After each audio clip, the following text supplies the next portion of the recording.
very, very fun 24-hour live stream, which finished yesterday at 2 p.m. I'm here now. So thank you guys again, everybody who took part in yesterday's live stream. It was absolutely awesome. I had a blast. And now I get to be here, back once again. 1 p.m. live stream, chatting about Freemasonry. Anything you guys want to talk about when it comes to Freemasonry. Positive, negative, or neutral, let me know. And thank you everybody who took part yesterday and the day before in the 24-hour live stream.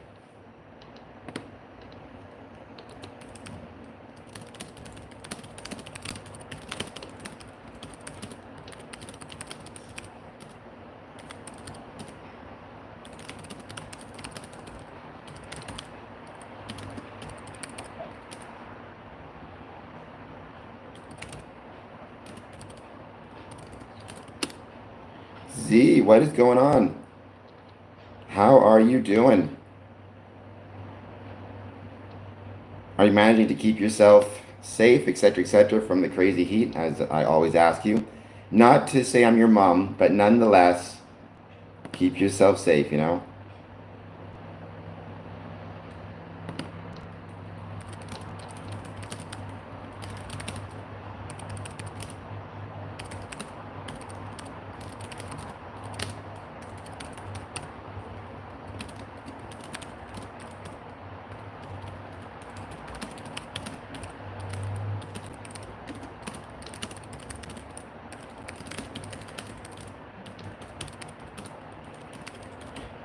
But how is your lunch going? How's your day going? I know you tuned in for some of it. What do you think of the 24-hour live stream? I was going to make a list of everything I talked about on the 24-hour live stream so I could re-explore some of those issues, right? We talked about Masonic, uh, the perception of Freemasonry on X and Twitter and responding to some of those perceptions. We talked about literature we liked and how I think there are Masonic connections, sometimes literally connections, such as with Edgar Allan Poe in the Cask of Amontillado, sometimes not literal but metaphorical connections, like in the Mask of Red Death. We talked about Perkowski. We talked about gamification in Freemasonry and how we can potentially encourage engagement through the application of game design principles.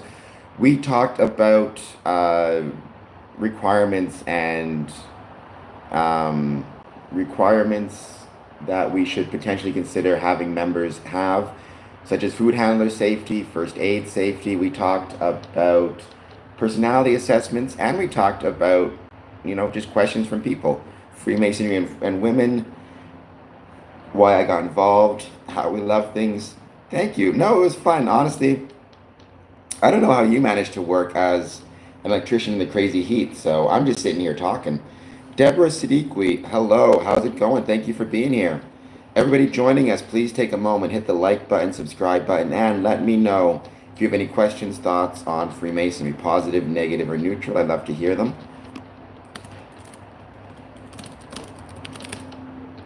And thank you for joining. Sathya Mahi says hello. Hello to you as well. Same thing. Hit that like, subscribe button. Let me know if you have any thoughts on Freemasonry. Yeah, being broke will, nothing encourages you more than an empty stomach or an empty bank account. Nothing encourages anybody more, I should say, than an empty bank account or empty stomach. So,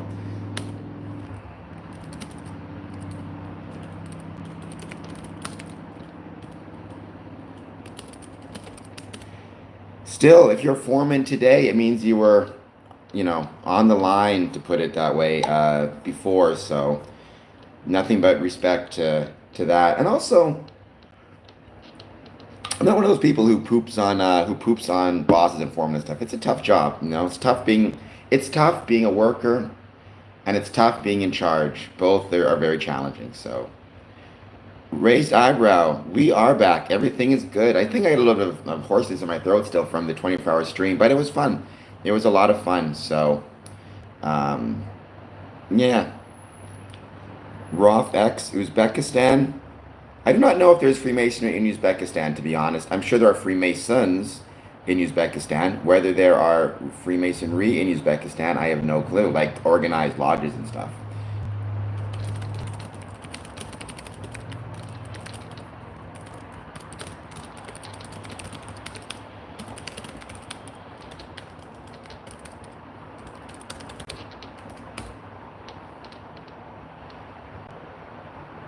You're in India? There's a lot of Freemasonry in India, absolutely, and that is one thing I'd love to talk about. You are from Uzbekistan. All right, I don't know anything about Uzbekistan. Deborah, I am feeling good. I'd feel better if you hit the like button and subscribe button. I'm one subscription away from 2,350 subscribers. By the way, today I am interviewing two brothers from the Johnstown Masonic Convention and Event Center in Johnstown, Pennsylvania. The reason being is that in September they are having another paranormal expo at their temple, and those are incredible. I got to attend the last one, and it was so awesome to see. So the interview is tonight. The event itself will be in September. The interview will be released this weekend on Sunday at 6 p.m. So please make sure you tune in for that. And yeah, it's going to be an awesome interview. Blue lighting is back. By the way, that's one thing I love talking about as well that I think doesn't get the sometimes the attention it deserves, is talking about Freemasonry taking advantage of paranormal investigations. Let's have some ghost tours in our buildings. You know, you can make significant bank through that. And it gets good, oftentimes good,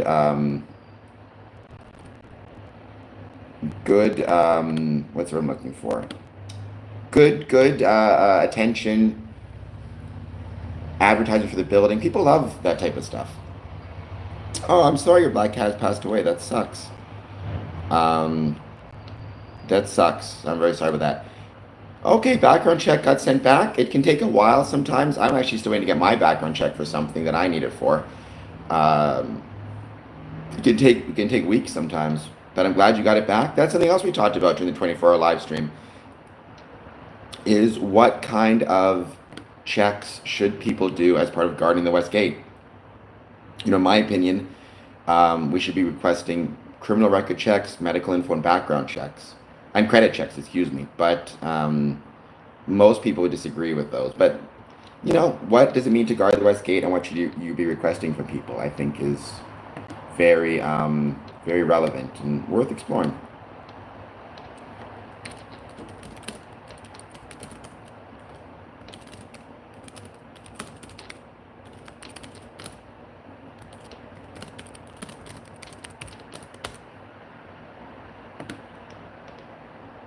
But I'm happy you got the check back, and I'm sure that you're going to have a great time in your Masonic career, and I look forward to hearing about it as you go through it.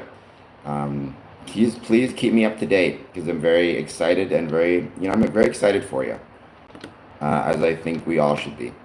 Little Red, hello, Little Red, how's it going? I hope you will hit that like and subscribe button, and let me know if you have any thoughts on Freemasonry. Positive, negative, or neutral, I'd love to hear it. I just did a 24-hour live stream, so now I'm just hanging out. Well, I mean, Deborah, if your cat passed away, if my cat, or I guess when I should say my cat passes away, because we're all mortal after all, I'm not going to be very good either. I'd be very sad if my cat passes away, but you'll be okay. So long as you had the cat and you loved it and the cat knew it was loved, which I'm sure your cat did, it's kind of all you can do, you know? So nothing but respect.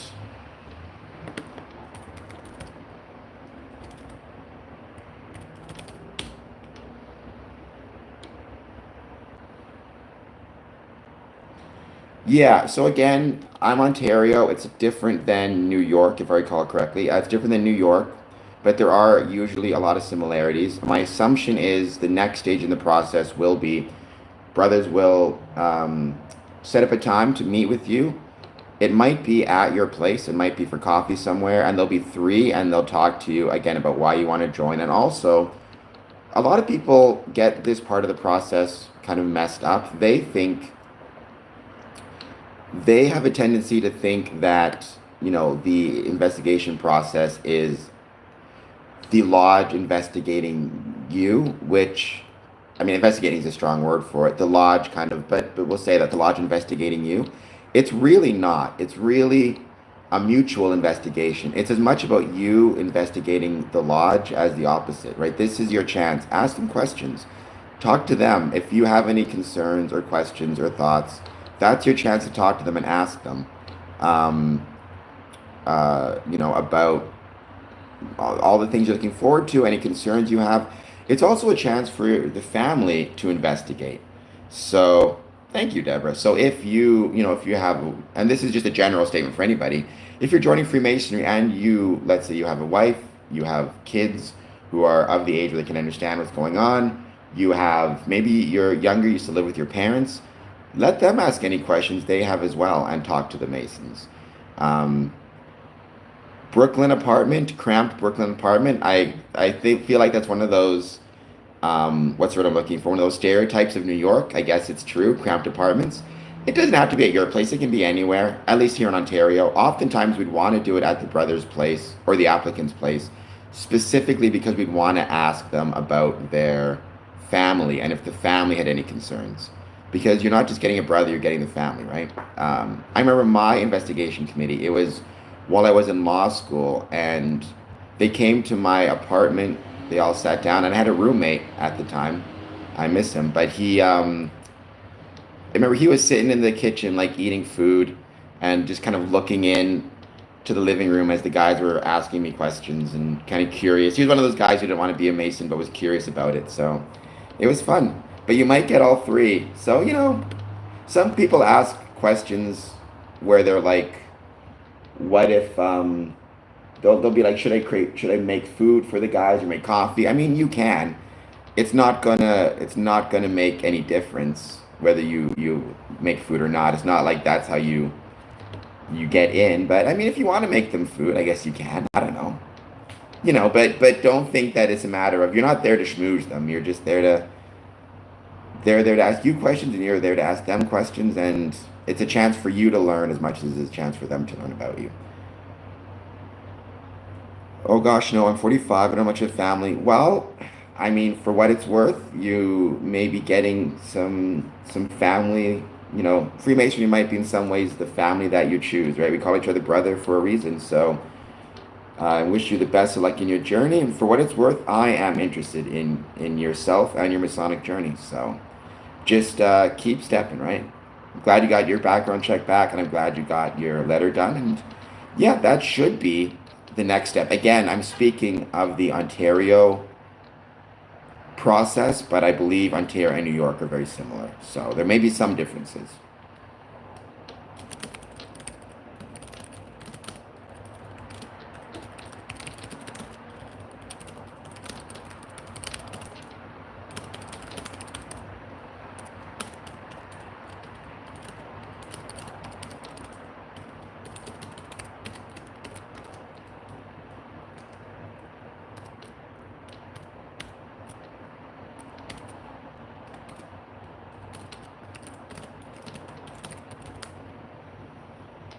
That's a good thing. Yeah. So it sounds like you kind of understand a lot of what's happening, right? The fact that you wrote that in your letter of introspection.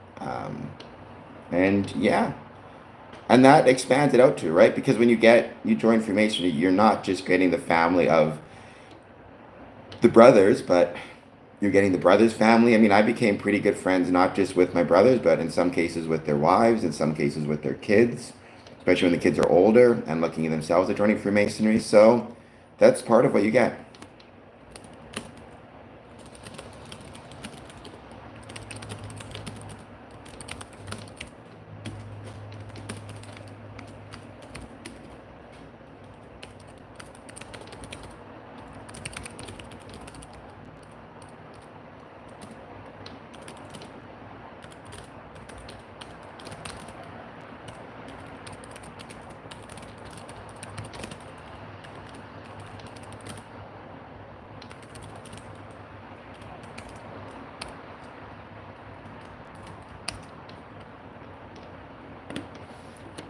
I wrote a bit about how it will be an honor to be a brother to one who needs it and to know there's a brother there when I do. Yeah, yeah, and that's a good thing to write about as well.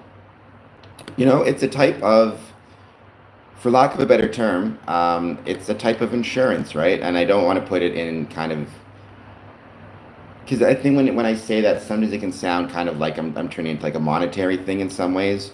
It's not, but I mean, it's kind of an emotional insurance in some ways. Like, there's somebody there for you if you need it. Of course, I don't think you should take that for granted, for whatever it's worth. I don't think you should join Freemasonry never show up to lodge. I'm not saying this to you, raised eyebrow. I'm just saying this in general, right? Um, not show up for any meetings or not take part or help out, and then when you're needed, have somebody, expects me to be there for you. It's not just about being the brother, it's about putting in the work and showing up for them.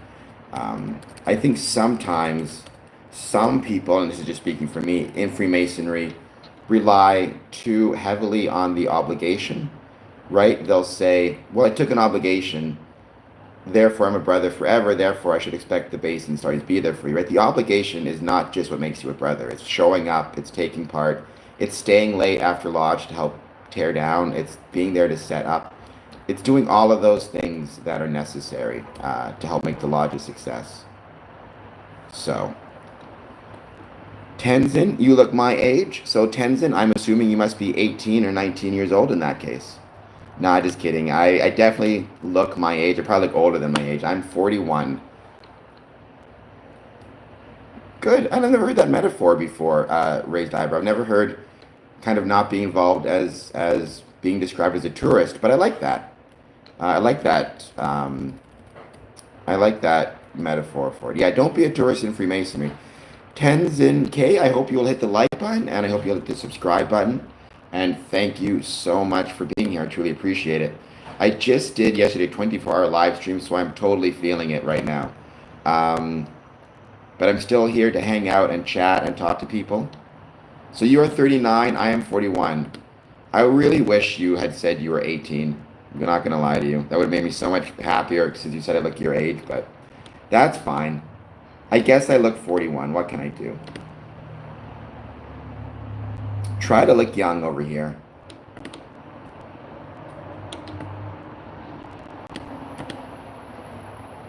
But welcome. If you're just joining us, please hit the like and subscribe button. Thank you, everybody, for joining so far. Thank you, everybody who helped me yesterday with the 24-hour live stream. The fact that I had so many people joining and talking to me is what kept me going 24 hours in, and really good questions about Freemasonry. That really, really helped me. It gave me something to think about other than, boy, am I tired. I still had a few breaks. I went to grab coffee at one point. I showed people the river. I'm curious, actually. I would do this on my other channel, my personal channel.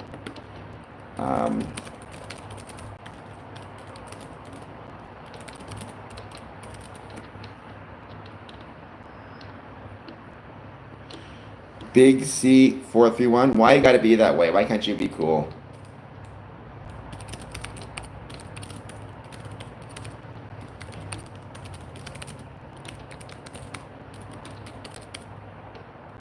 It's a compliment. Well, in that case, please hit the like and subscribe button. I would truly appreciate it then.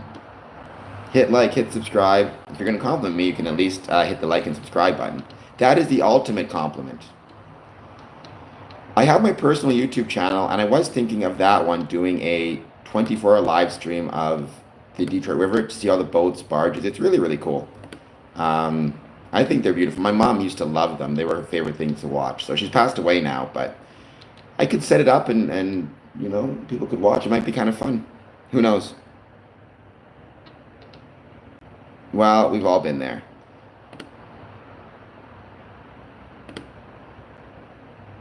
By the way, just a reminder, all opinions are my own.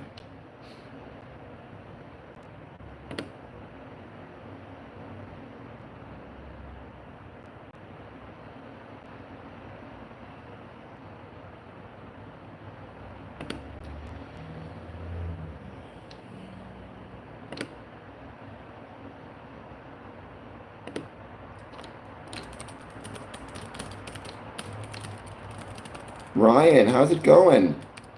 Thank you, Ryan, for taking part in my 24-hour live stream. I truly, truly appreciated it. I was very, very happy that you were there. You made it. You made it work. Would you train for an live stream in both Detroit River? 1 yes, 2 no's. Now keep in mind, I'm putting this on this channel, but it really is a question for my personal channel. Because my personal YouTube channel, youtube.com/Cameron Adamson, is where I would post that.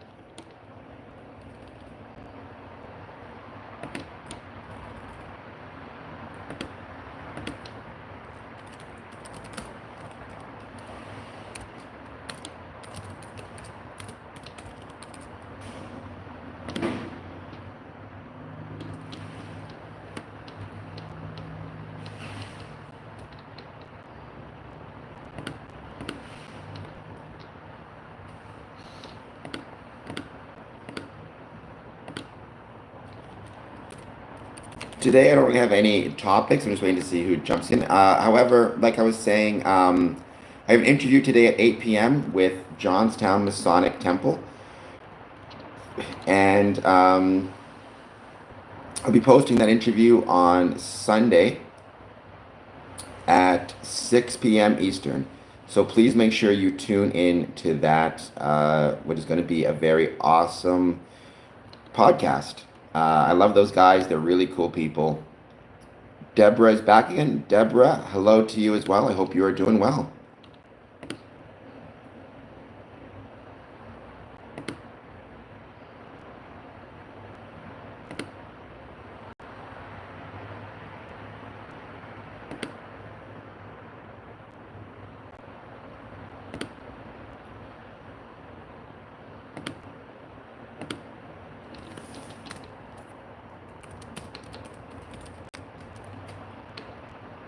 Yeah, no, Johnstown, it's like Johnstown, it's actually called the Johnstown Masonic Event and Convention Center. It is such a cool spot. Like, I'd recommend everybody, if you get the chance, please, please, please check it out.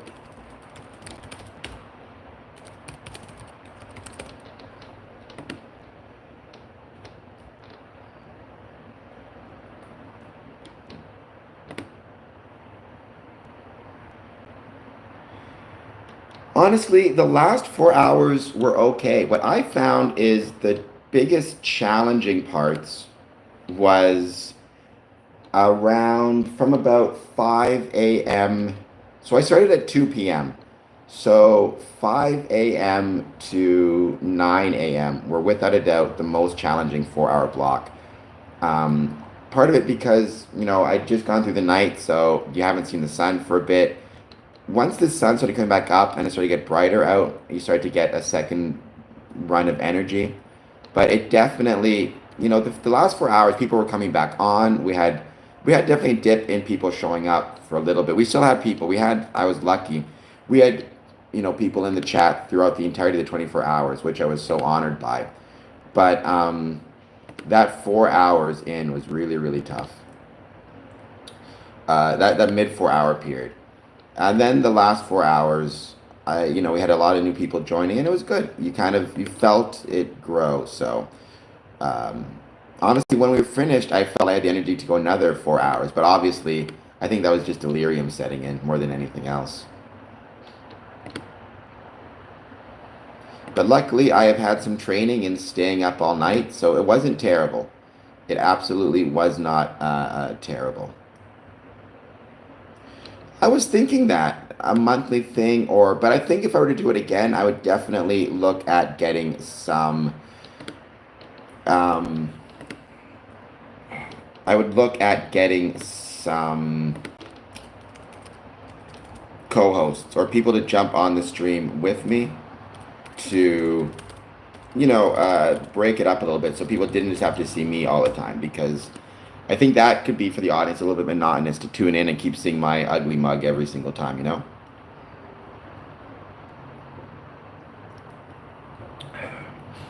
You want to kind of find a balance.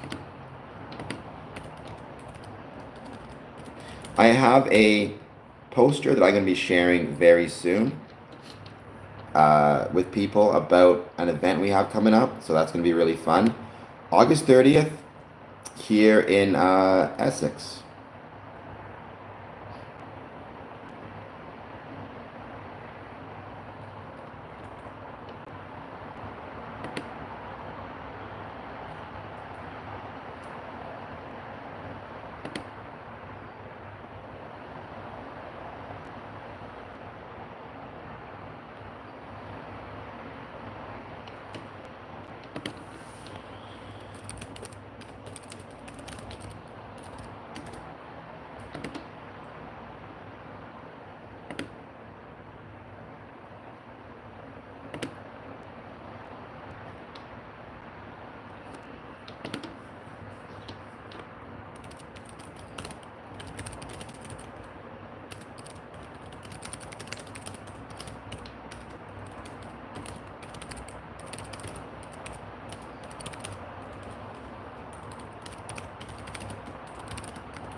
See you later, Deborah. Thank you. Would you change any of your food choices? No, you need. I mean, I would have more coffee available and on hand right away. But no, I had no problem with the. I mean, you basically just need a lot of sugar and a lot of caffeine. At least I did to make it through. So I was chewing on cookies, chips, chocolate bars. I had the meat and cheese to get me some protein because they definitely needed some protein. Um,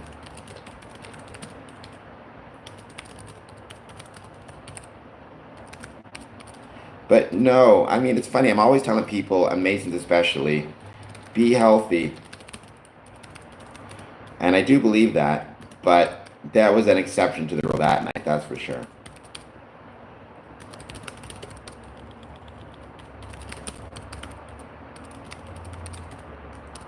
Goodbye, Deborah. By the way, welcome. If you are just joining us, please jump in the chat, say hello. Hit the like and subscribe button. Let me know if there is anything that you guys want to chat about when it comes to Freemasonry. Any thoughts you have, positive, negative, or neutral. I'd love to hear them. This is just kind of a relaxed stream because I just did my 24-hour live stream, and I'm definitely feeling the effects of it. However, one thing I was thinking of talking about is I have a personal YouTube channel as well, youtube.com/Cameron Adamson. I have a beautiful view of the Detroit River. I was wondering if people might want to do a 24-hour live stream one day of just watching the barges and the traffic on the river. It's really beautiful. One of, I think, Windsor's strongest elements is the fact that we have this beautiful river. I did. I was lucky to gain a lot of people. A lot of new people joined. I did learn some things that concern me, like the fact we have this thing in Texas where they mix coffee and fruit punch, which terrified me. And the fact that there's this type of sauce called fry sauce in the Midwest, which is mayonnaise and ketchup, which seems terrible as well. Awo Quay, welcome Awo. Thank you for being here. I hope you'll hit that like and subscribe button. Let me know how it's going. If there's anything you want to talk about when it comes to Freemasonry, any thoughts you have, positive, negative, or neutral, I'd love to hear them. Freemasonry is a thing I love talking about. Sometimes I have specific topics. Sometimes I just like to hang out. So this is more of a hangout phase. I usually do streams 1 a.m. and 1 p.m. Monday through Friday with interviews on the weekend. I may switch it over and do not a 1 a.m. stream today, but go back to that this weekend. Yeah, it's gross. That shrimp dip, I know. Okay, I know Uncle Lorne thinks it's wonderful. Uncle Lorne is wrong. I never told Mom because she always made it, but no, you don't mix. Like Miracle Whip, mayonnaise, all that stuff is gross. And you're mixing it together for some reason. I just don't get it. It's a terrible thing. And now we got fry sauce. We've got people putting fruit punch in coffee. My faith in humanity, which was already pretty low, is like it's pretty shaken at this point. Sumer says hello, or says hi. Hello, Sumer. Thank you for being here. But Dana, thank you for joining me for my live streams as well. It was a lot of fun. I had a ton of new people join. I forget the total number, but it was like over 300 people coming in out of the stream, which is something I really, really appreciated. Instagram cut is back. With your name, Instagram, I really hope you follow me on Instagram, by the way. That would mean a lot to me if you did. That would mean a lot to me if everybody followed me on Instagram. I love sharing pictures of my Masonic travels. It's something I'm very proud of. And so, yeah, if you guys would follow me there, Square and Compass Promotions, I'd really appreciate it. On Instagram, Square and Compass Promotions. I don't like Miracle Whip. I don't like mayonnaise. I will kind of take aioli. I know it's just fancy mayonnaise, but sometimes with the spices they put into it, it tastes okay. But, you know, as far as it goes for me, I am not any of that stuff kind of guy. Barbecue sauce, hot sauce, or mustard. That's the three. That's where it's at.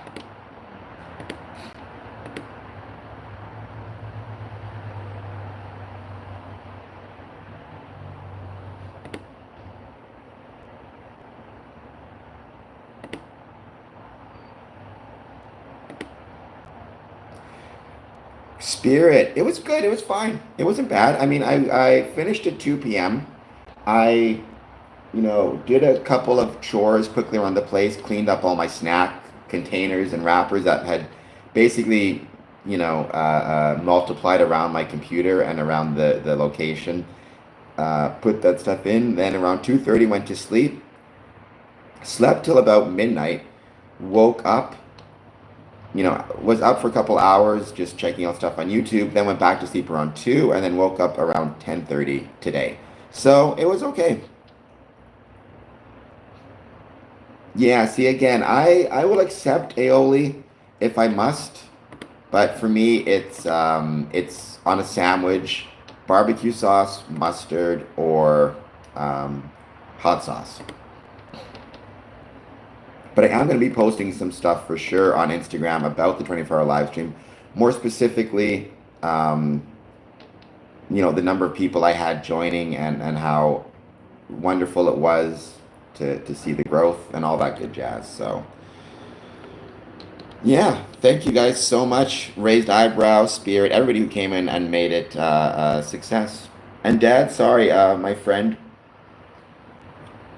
we made a moderator while I was gone, accidentally timed you out of the stream. He pressed a button by mistake. But you're back today, so it's fine. He put you in timeout.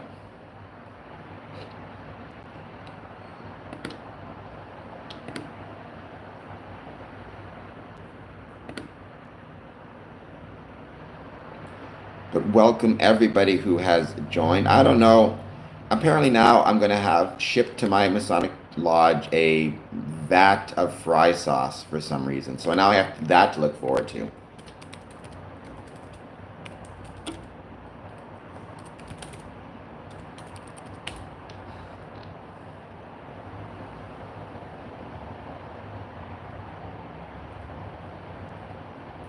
But Deborah, you're back. Looks like we do have people who would say they would watch a 24-hour live stream of the Detroit River. I did figure out how to keep my stuff charged for that 24 hours because I'd have to get like extension cords or something because there's no outlets close by. And charging my phone while I'm doing live streams anyways is a pain in the butt. But it could be kind of fun. Or maybe I would do it right at the river. I just have to find a way to set up my stuff to, for the full 24 hours. Okay, cool. Yeah, it was a lot of fun doing the stream, like I said. It was really fun to get a whole bunch of new people on the stream who had not been on before. That was really cool. And honestly, I think a lifetime of, or not a lifetime, but several years of professional wrestling and Freemasonry and everything else, it helped keep me prepared for all these super late nights, super early mornings.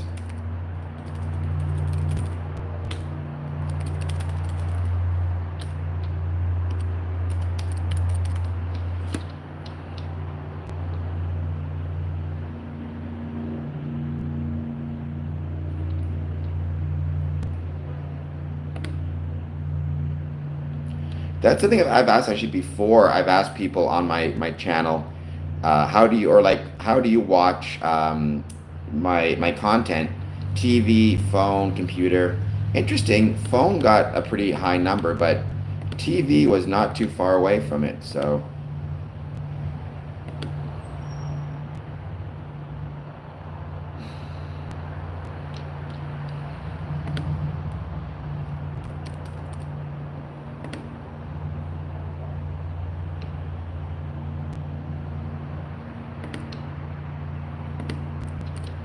Welcome, you're just joining us. Please take a moment, hit that like button and subscribe button.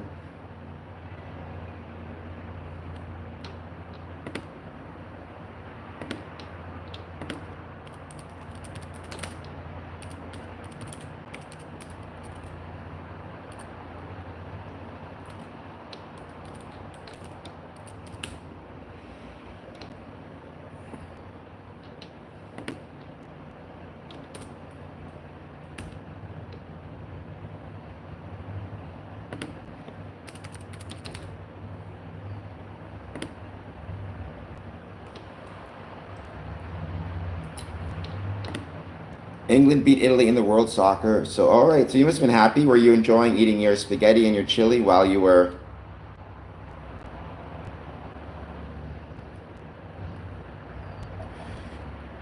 while you were watching it.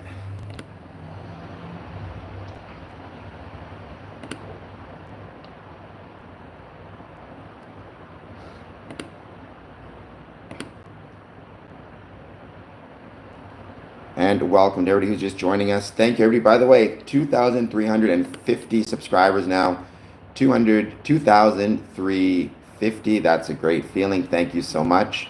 If anybody's not subscribed, please hit the like and subscribe button. Please also follow me on Patreon. And don't forget, tune in this Sunday at 6 p.m. for another interview. It's going to be with me and two brothers. They've been on the podcast before, from the Johnstown Masonic Event and Expo Center. There you go. Ketchup chips are great. Just, remember, do not, under any circumstances, at any time, mix ketchup with mayonnaise. I don't care if they're ketchup chips. Keep them separate. That's all that matters. That's what you need to do. 6 people watching. Welcome everybody watching. As always, hit the like, hit the subscribe button, and let me know how it's going. This is just us chatting. We're talking about Freemasonry. However, today, because I did my 24-hour live stream, and I love my 24-hour live stream, but today it's more just a chat, ask us anything, and maybe getting some ideas for my new, for my other channel, my personal channel, which I'm trying to grow right now. I heard about that. You know what? Not a huge Aussie fan. I was a fan more of Ozzy the person than Ozzy the music, if that makes any sense. The life that guy led, the fact that he lived as long as he did, I think is crazy. Like, nothing but respect to. He must have been one of the toughest people in the world, right? Biting the head off of a bat, for heaven's sakes, and to still be here, to still be around. I was a fan of that. So, and I did like some of his songs. So I guess what I'm saying is I was a moderate fan of the music, big fan of the person, and so yeah, I was very sad that he passed away. Obviously, as anybody should be. He's got wife, he's got kids, so respect to him for like I said, everything he did for music as well.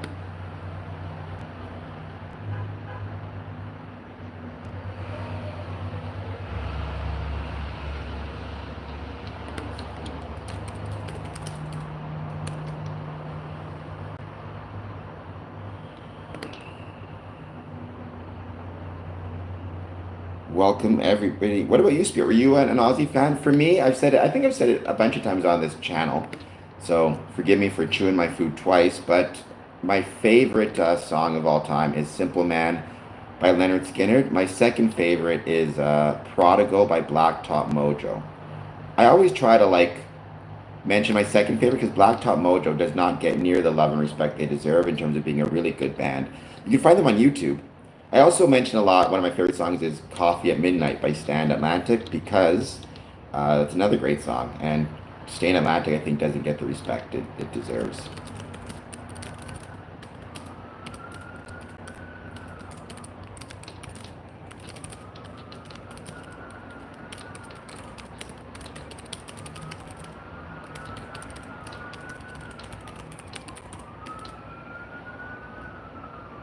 What about anybody watching this? Was anybody here a Aussie fan? And if so, what was your favorite Ozzy Osbourne song? Let me know. Oh, and I hope everybody's okay.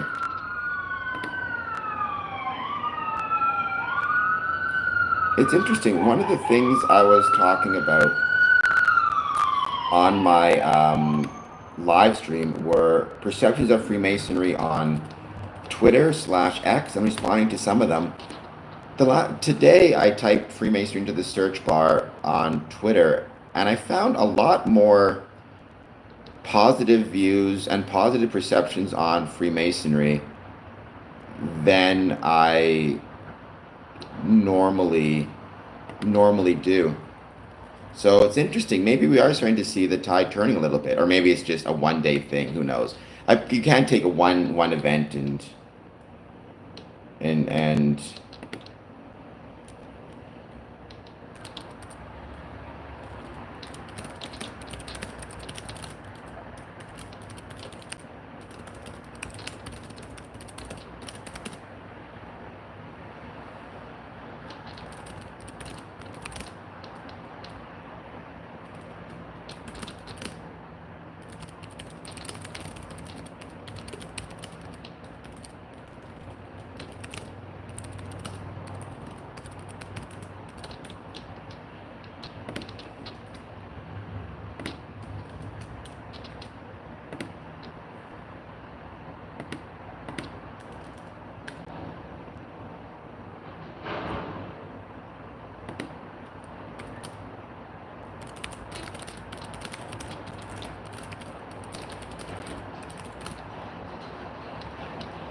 Just sending out something quickly. Here's one of my random, welcome back, Deborah. Here's a sign of one of my random kind of complaints I'm going to go into in just 1 second. Not to make this stream just me complaining about things like an old man, but I'm going to complain about things like an old man. Somebody posted, I can't share the screen because I'm doing this on my cell phone. Maybe I can show just a picture of my screen or something.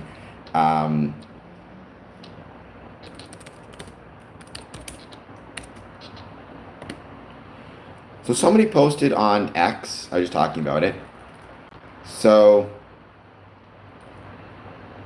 he says, make it make sense. And then it's a picture here. And this is something that drives me crazy. I'm going to share this screen. So if you can see that well, make it make sense. We're so advanced, and it's some kind of ugly looking housing. And then 2,000 years ago, it's, I think that's the Parthenon, if I'm not mistaken, or an ancient Greek or Roman piece of architecture. It's like, okay, so, go back, and that type of attitude drives me crazy because, go back in time and, find yourself, let's take somebody with, God forbid, with cancer, and let's send them back 2,000 years ago and see what type of treatment it is that they get for, they need an MRI machine. You're not going to find that 2,000 years ago. They need medications for the cancer. You're not going to find that 2,000 years ago. Let's take somebody who needs a root canal. Let's send them back 2,000 years in time and see how well they feel about the dentistry of 2,000 years ago, or the medicine of 2,000 years ago, or the, let's say they want to travel from, let's not even talk about the New World. Let's say 2,000 years ago they want to travel from Athens to Rome. Let's talk about how much fun that trip is going to be for them, and how dangerous that trip is going to be for them, and how long that trip is going to be for them, versus 2,000 years later, it's a 2-hour flight, relatively cheap. Let's see if they want to eat food, if they want to eat Chinese food, let's say. Good luck finding that 2,000 years ago, right? If they want to share something on Twitter or X, it's like maybe the nature of the advancements have changed. Even, I've heard people say something effective like, they'll show a picture of a highway system in America and they'll say, like, look how ugly this is. It's like, think about how actually incredibly advanced it is. Do you know the infrastructure needs to create the power demands to get the electricity to all of those places, the plumbing demands to get the plumbing necessities to all of those places, to get clean water to all of those places, and the ability for people to travel, on roads from one end of the country to another, and stop at these highway rest stops, these highway restaurants. Like, you are talking millions of people traveling every day. Even people complain about, airports and airplanes, and they could be better, of course. They could always be better. I'm not saying that, but millions of people are up in the air every day, navigating not just the travel of being in, travel from one place to another, but needing to go through customs, needing to go through inspections, needing to be kept safe, needing to be kept clean. Like, I don't know. I think 2025 is pretty wondrous. I think people are pretty terrible. I'm not a fan of human beings. I find us very annoying. Having said that, what we get to live in and enjoy in 2025, people should not be taking that stuff for granted. It's pretty great, Again, if you were, diagnosed, heaven forbid, with cancer and given the option to travel back in time 2,000 years, I do not think you are going to be taking that option, because you might have a very different view of what makes something and what makes a culture advanced. And this is from somebody, by the way. I love ancient Rome. I love ancient Greece. I studied it in school.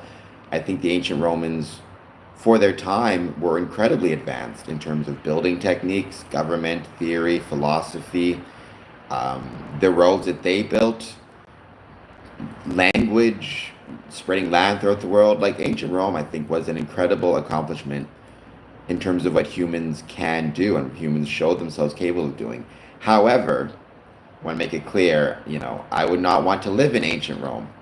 I'm very happy to live in 2025.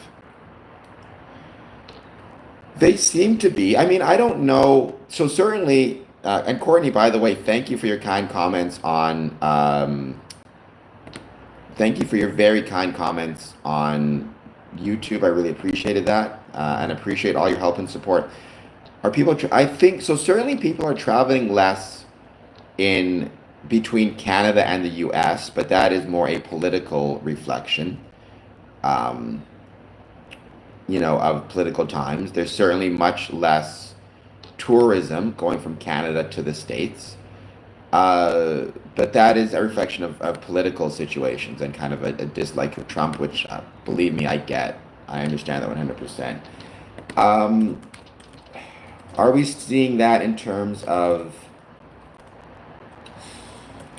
other places? I don't know. I think there's also less travel from US to Canada right now. And I think there's less travel from Mexico to US right now as well. But are we seeing that in Europe, for example? I don't know. I don't believe so. I don't believe travel is down. I could be wrong, though. I mean, to be a Freemason is to be a traveler. That's why I continue to travel. If you see, I have this tattoo. That word there says traveler. I think travel is vital. I really do. So, I don't know. But I know travel between Canada and the US is very, very, very, very, very down, for better or worse. I would say for worse. Like I said, I love travel, and I think, look, I get it. I understand why Canadians are wary of traveling to the States. I 100% get it, but I just really think that you have to separate the people from the government, and you should remember your friends and family everywhere, even in countries where they have shall we say, a very challenging government. I believe it. And look, that's not to say things can't always be made safer. That's not to say you can't always, as my dad says, you shouldn't go, well, we've advanced as far as we can advance, so you're not going to advance anymore. I think that's very silly and very kind of a dangerous idea. But, I think we still need to remember, and we should still try to both. It's like two ideas at once. Be very appreciative and proud of the things we get today, while also recognizing that there exists room for improvement and hoping to make that improvement. Is what I think the goal needs to be.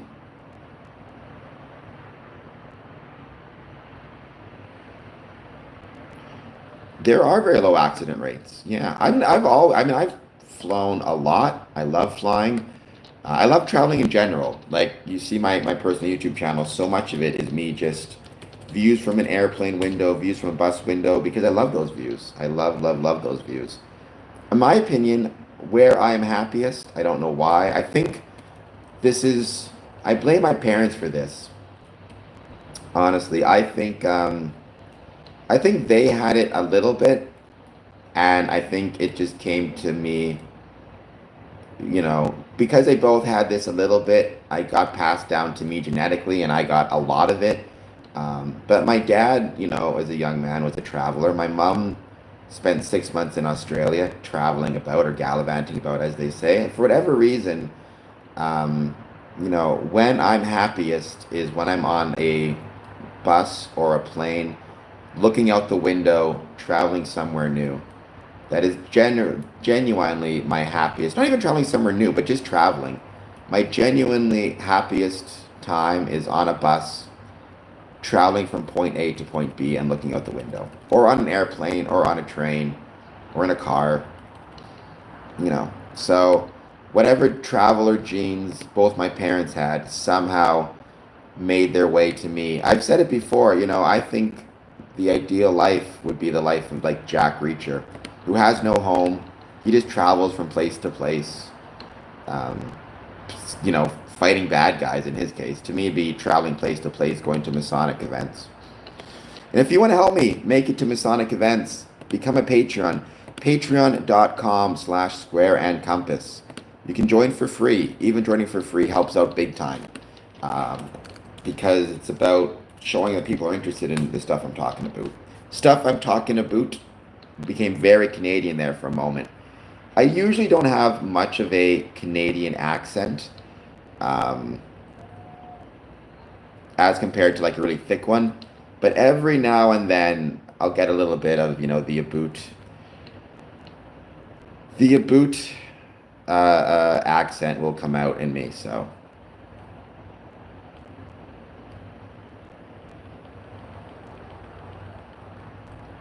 no, I mean I agree with that cost effective. That kind of comes more into personal and cities. Like there seems to be, and I don't understand why, and it seems to be a very right wing thing. And as somebody who I would still consider myself right wing, however, I'm not voting for conservatives anytime soon. On the right, there seems to be this weird kind of push against like walkable cities and public transit and bikes, and I don't understand why. I mean, look, if you love cars and you want to have a car, I think that's great, but why would you not want a city that has public transportation, that has walkable paths, that encourages walking and bikes and communal transport? Just to me, it just makes sense. I don't get the push against it.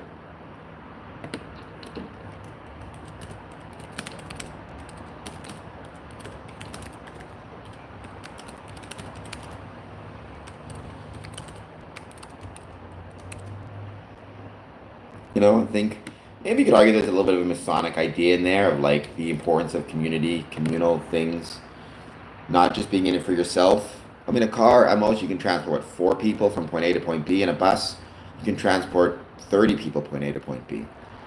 Seems to me that there's an efficiency argument there as well. But what do I know?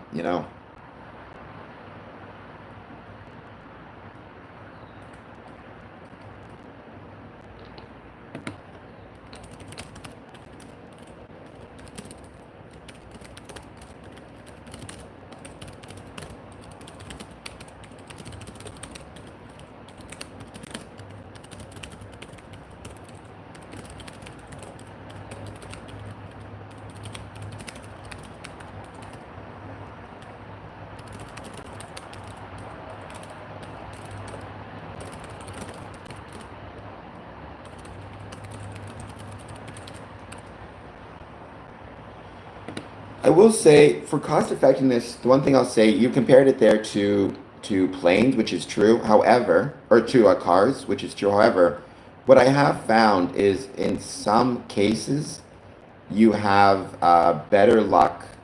Like it's more cost effective to fly if it's long distances and take a bus or even a train. Like if you want to go from, let's say, which I've done before, you want to go from, let's say, San Francisco to, which is a beautiful city, by the way, to Chicago. Um, you are it's much more cost effective and honestly oftentimes cheaper to take a flight than it is to take the train or the bus. I did the train thing once. I took a train from San Francisco to Chicago. I remember it being incredibly beautiful views. I remember loving the meals. I remember absolutely just adoring the views. We went through Utah, and it was probably some of the most beautiful views I've ever seen. We went through the park. I stopped in Elko, Nevada, and adored it. But from a cost perspective, it would have been much cheaper to fly. Yeah, no, I agree. I think that's something.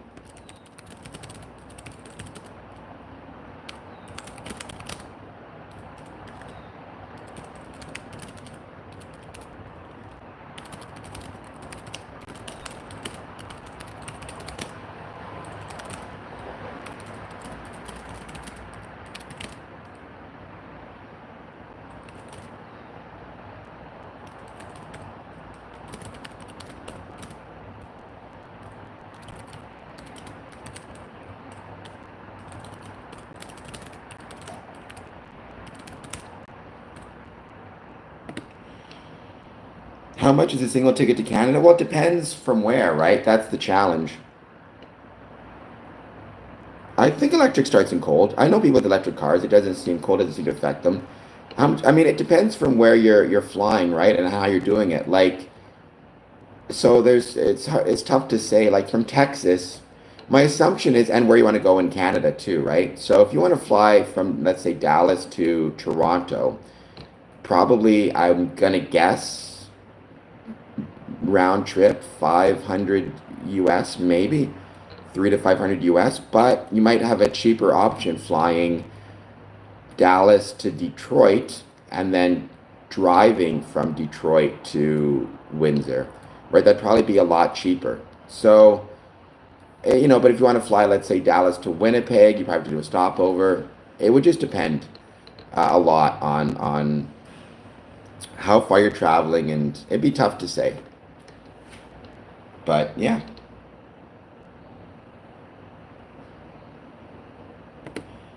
So I guess my answer is there's a lot of variables in this idea of a ticket to Canada. Again, on how you want to get there. You wouldn't have to in Canada, Courtney. Now, again, I'm going to speak for Manitoba and Ontario, but I believe this is true in in all jurisdictions in Canada. Unlike unlike in the States where they're starting at on the level, if you're coming to Canada as an EA, you can still attend meetings. We usually allow entered apprentices in our business meetings. We open on the first. Emulation ritual is that way. Same thing if you want to travel to England. Now, having said that, if in your jurisdiction the rule is, before you visit other lodges, you must be an then you have to follow the rules of your jurisdiction. But from our perspective, it's not necessary.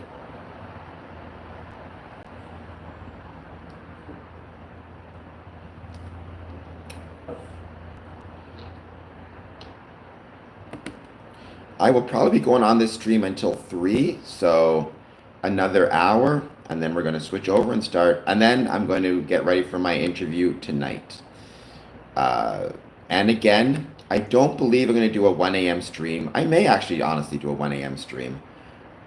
It's not that different, honestly, Courtney. It's an American thing. Most American jurisdictions open on the degree and open on the 3rd. And they do not have EAs part of business meetings. I prefer, this is just my opinion, I prefer opening on the 1st and welcoming EAs into business meetings, but it just depends on the jurisdiction, right? And there's pros and cons to both, right?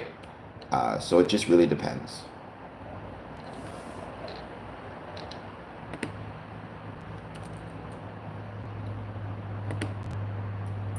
But thank you everybody who's been a part of this so far. I truly appreciate it. Not 1 a.m. streaming forever. I mean, I may do it tonight. I don't know. But I'm not done with it forever. I'm still just recovering from my 24-hour stream. I'm curious. Like, it does seem like there's different audiences at 1 a.m. versus 1 p.m. So I don't want to give it up because, like I said, the goal is to attract as many people as I can to talk about Freemasonry. Not because I want to get as many people as I can to join. That's up to them personally, whether they want to join or not, but just because I love talking about it and I want to get as many people as I can, and I want to do this for a living, right? And that means increasing the audience.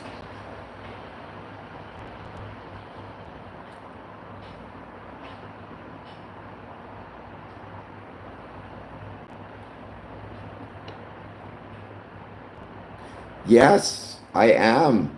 And I love being part of Texas Freemasonry. Tranquility Lodge is an incredible lodge.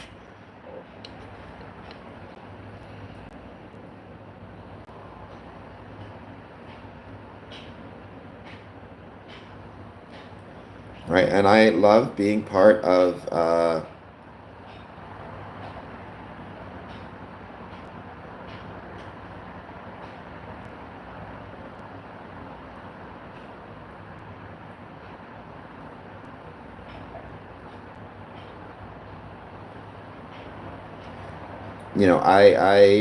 I'm honored to be part of Ontario Freemasonry. That's my home jurisdiction. That's the thing I love. I'm also honored to be part of Texas Freemasonry. I'm also honored to be part of Israeli Freemasonry. Once again, if you're just joining us, please take a moment, hit that like button, hit that subscribe button. Let me know how you're doing. Let me know if there's anything that you guys want to chat about when it comes to Freemasonry. Any thoughts you have on it, positive, negative, or neutral, I'd love to hear. As I was saying, it's interesting when I talk about negative views of Freemasonry. My most recent kind of search on X/Twitter, when I typed in Freemasonry, a lot more positive views on Freemasonry were on X than normal.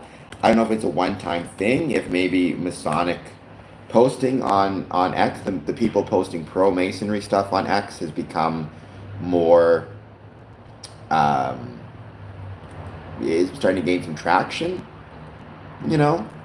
There's that old expression, Martin Luther King Jr., right? He said the arc of the, if I'm getting this right, if I'm getting this wrong, somebody can correct me, but he said the mark of the moral universe is long but bends toward justice.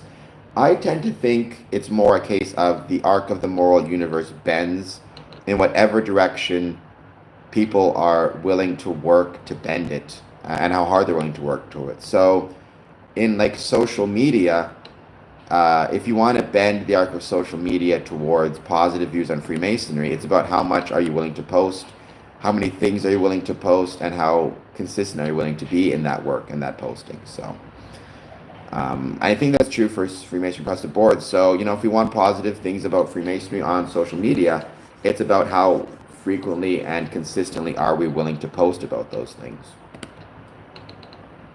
And if we want positive things about Freemasonry community, it's the same thing.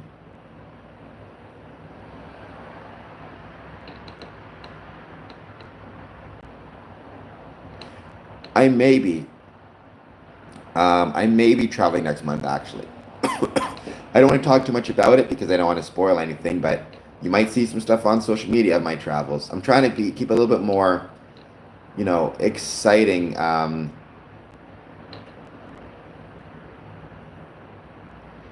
All the things are, sometimes I want to keep some surprises on social. I feel like one of the mistakes I've made in the past, I could be wrong about this, by the way, but one thing I think with mistakes I've made when it comes to social media is if I'm traveling, I'll post the travels in advance or let people know, hey, I'm going to be here. And it kind of makes the stream predictable. If I'm not letting people know in advance and just arriving at places, maybe the stream will become a little more unpredictable. That might give people more of an incentive to check in more regularly. Like, the regulars are the regulars, and you guys like watching the stream now. I love you guys, and you're going to show up all the time, and I truly appreciate it. But for the more quote-unquote casuals, maybe if they, are always seeing new things, they're more likely to want to keep checking it out. Who knows? Might be worth trying it out. So keep checking in because you might see some cool announcements.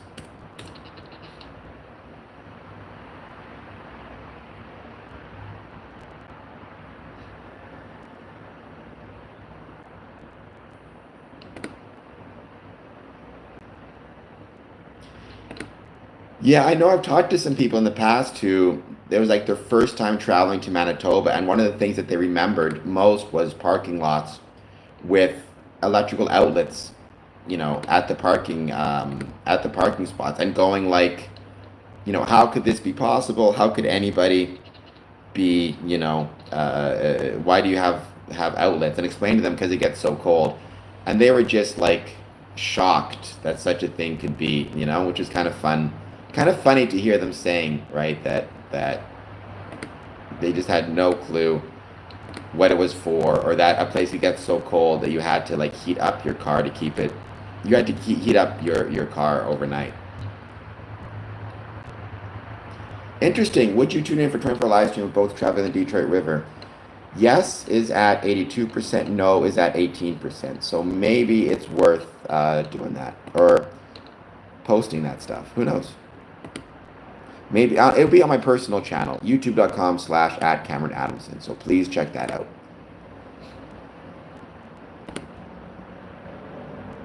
Johnny Rockwell is back. Greetings, Johnny.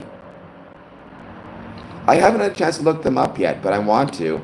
I just, like I said, I basically, after I finished the stream, I did some chores, went to sleep, woke up, went back to sleep, woke up this morning, got breakfast, and here I am. So, and I've got a bunch of chores to run this afternoon as well, so I don't know if I will be able to check it out or not, but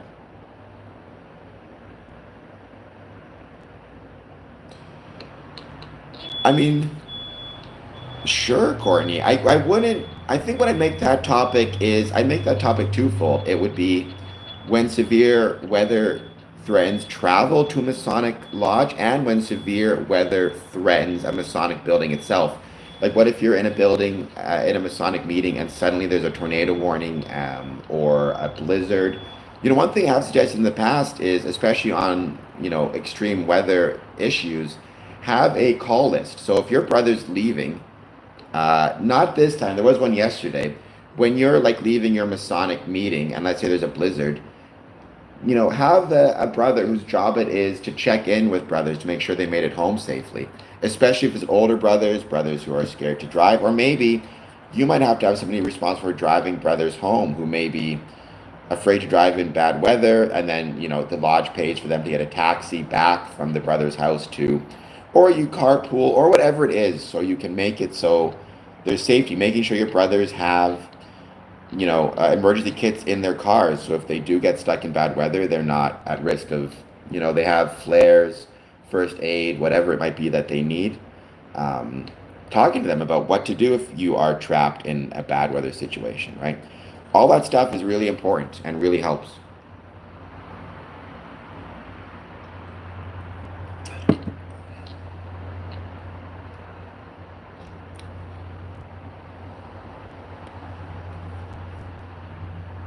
But thank you everybody who has joined so far. I truly, truly appreciate it. But no, I think that's a really good point. Like, but again, one thing I'll say is if you're Masons, especially if you're in a rural, I can never say that word, rural area that is at risk of extreme weather, make sure you've got in your car an emergency kit of some sort, so you're going to be okay, like blankets, flares. Make sure you got a fully charged cell phone, and make sure that you are checking in.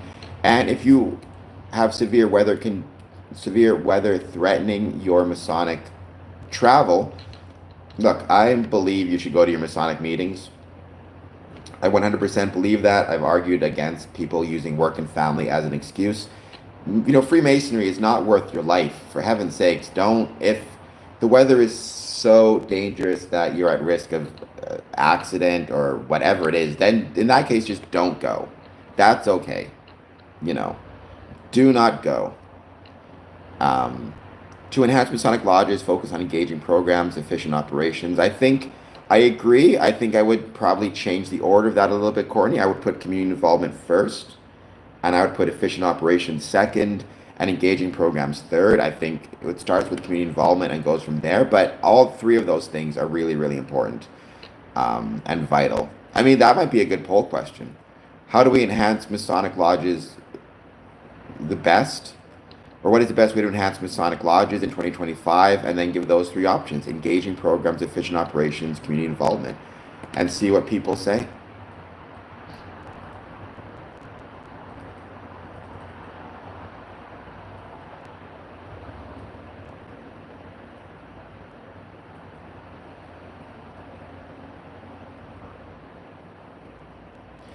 That is a great poll question. Maybe I'll do that as a poll question for the next little bit.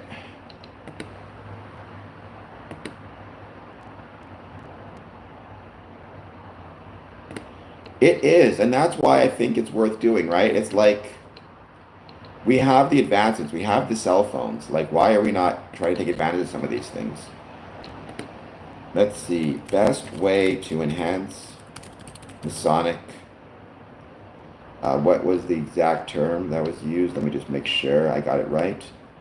Masonic lodges, 2025. Engaging programs. Or aura rings.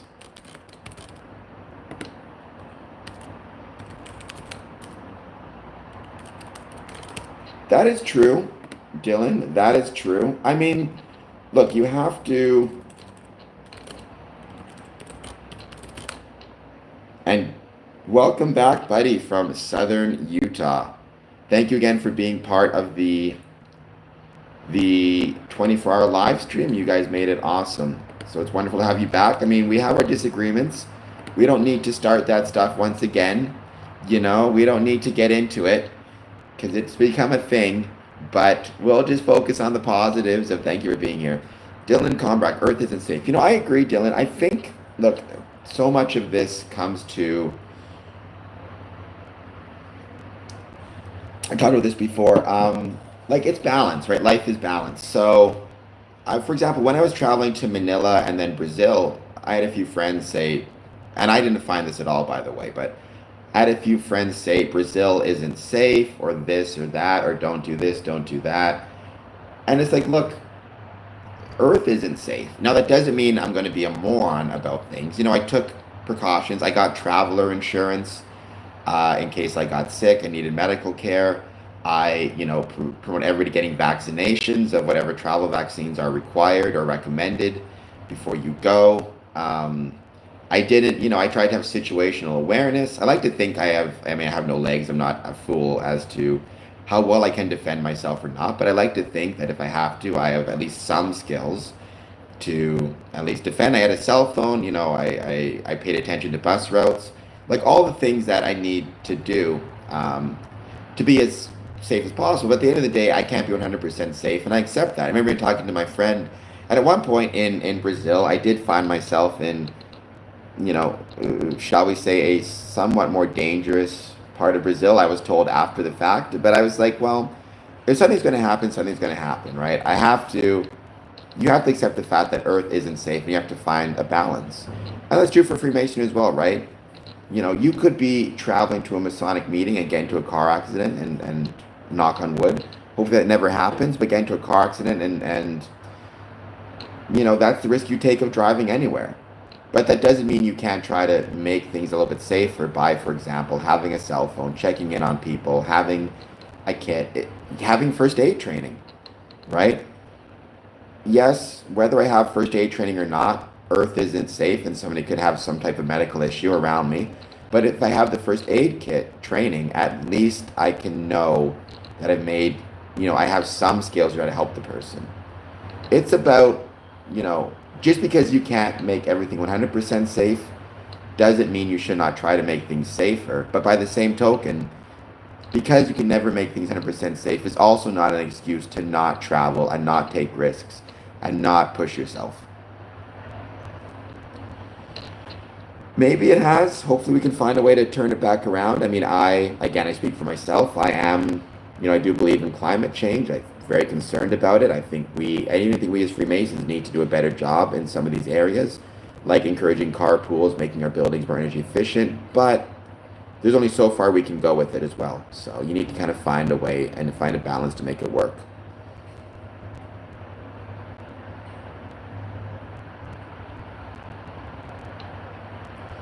But I would like to see I'd like to see everybody take climate change a little bit more seriously. Same thing with biodiversity. Same thing with, and Freemasons care about that stuff as well, so. But welcome. Thank you for being here. Please take a moment if you're just joining. Hit that like and subscribe button, especially if you're new. Let me jump in the chat. Let me know how it's going. I do these streams every Monday through Friday at 1 p.m. However, yesterday I finished off a 24-hour live stream, which was a blast. And yeah. I loved my 24-hour live stream. I loved all the people who made it successful. Now it's just a matter of hanging out, chatting about Freemasonry. There's no real specific topics.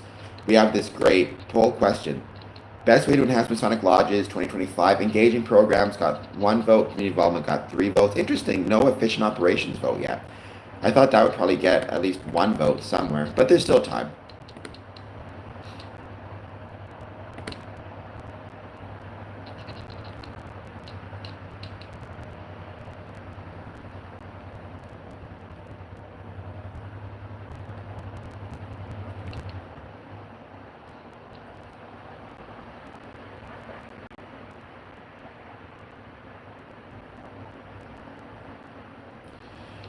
I have very smart people in the channel. That is very true. I don't know how many scientists or professors we have per se, but we have smart people, which is a good thing because I'm not that smart. But Timon Taos, I hope you hit the like and subscribe button if you've not done so.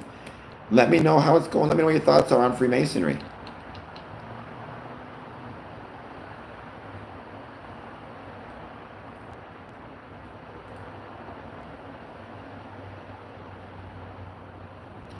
Interesting enough, as soon as let's see, we got 5 votes. Looks like 3 community involvement, 2 engaging programs. It is, or at least I know for sure it's allowed in Morocco. Morocco, to my knowledge, is the Muslim majority country that is the most welcoming of Freemasonry and the most kind of open to it. Freemasonry in Turkey, actually, the first prime minister of Turkey was a Freemason, and it is active in Turkey as well and allowed in Turkey. Freemasonry in Turkey is actually really cool, and a lot of really fascinating Masonic experiences between the two. Or a lot of Masonic history in Turkey, which is really, really cool to see.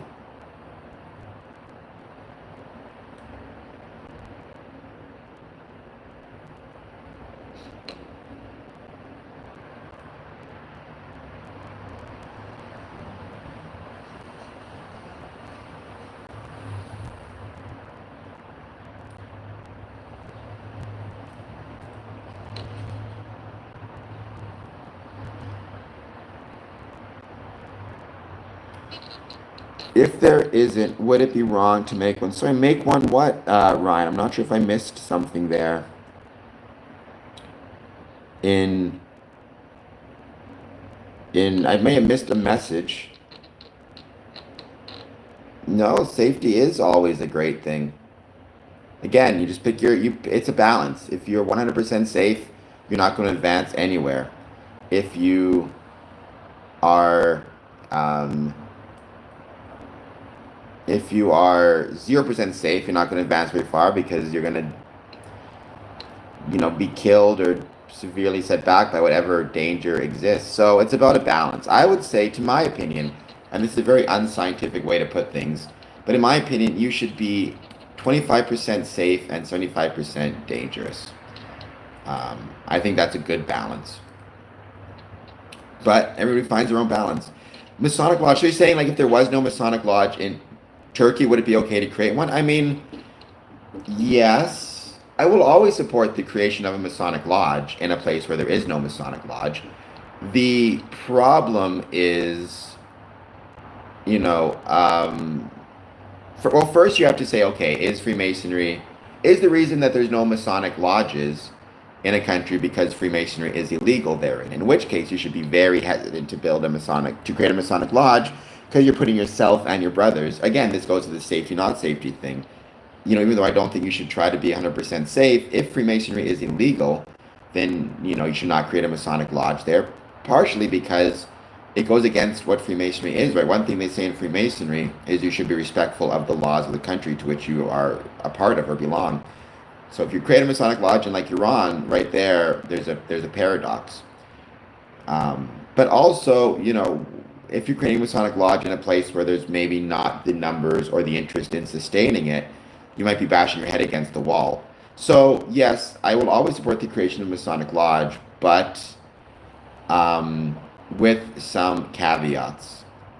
And also, if you're creating a Masonic Lodge, let's say in a place where it's not illegal, but it's looked down upon, I would be willing to do that. I will go anywhere and say I'm a Freemason and proud of it, even if people have negative views of Freemasonry. However, if you're going somewhere and they have negative views of it, it's not just you, it's your brothers. So if you create a Masonic Lodge, are you putting your brothers at risk of being looked down upon? And are they willing to take that risk? So broadly, yes, but like everything else, the devil's in the details.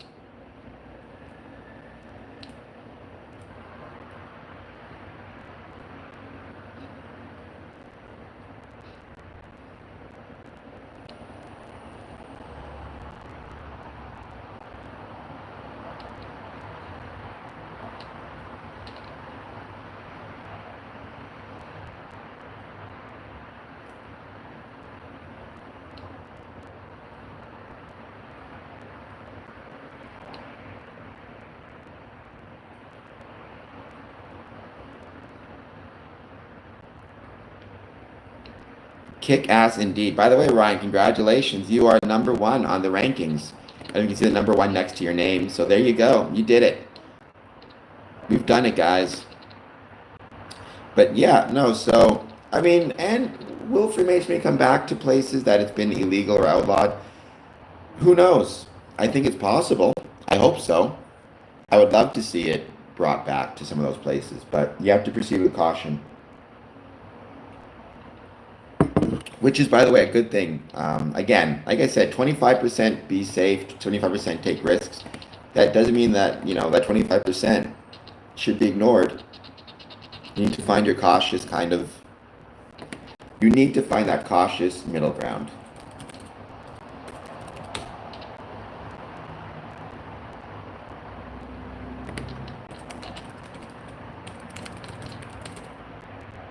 And I hope everybody's doing well. By the way, to everybody, please don't forget, if you get the chance and can, I hope that you will join my Patreon, patreon.com/CoreandCompass. You can join for free.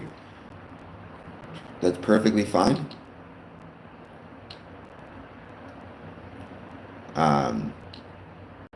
I do a lot of downloads. I give people on the Patreon a chance sometimes to vote for things. For example, the reason I started my 24-hour live stream on YouTube at 2 p.m. is because patrons voted for 2 p.m.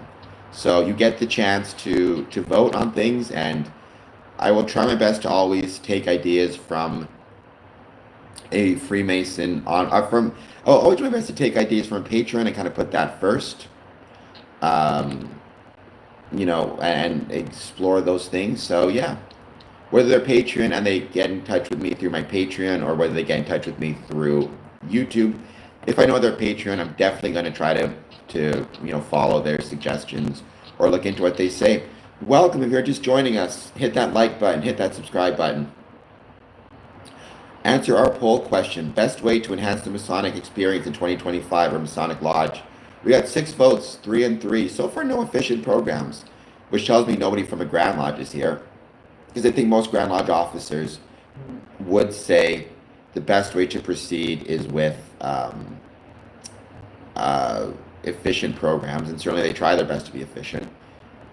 But I hope everybody is doing well.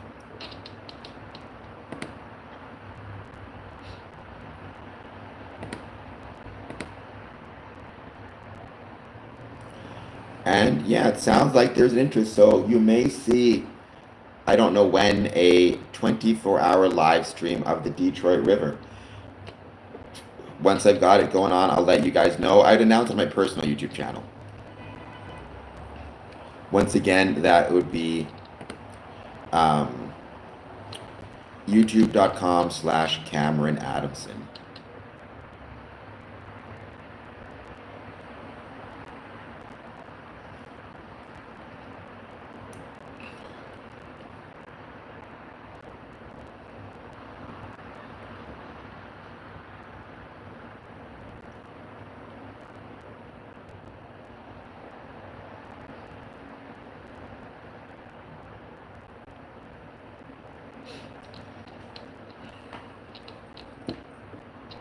Just give it a bit more time. I'm going to see who else jumps in the chat. This is just a chat hangout stream. So anything you guys want to talk about,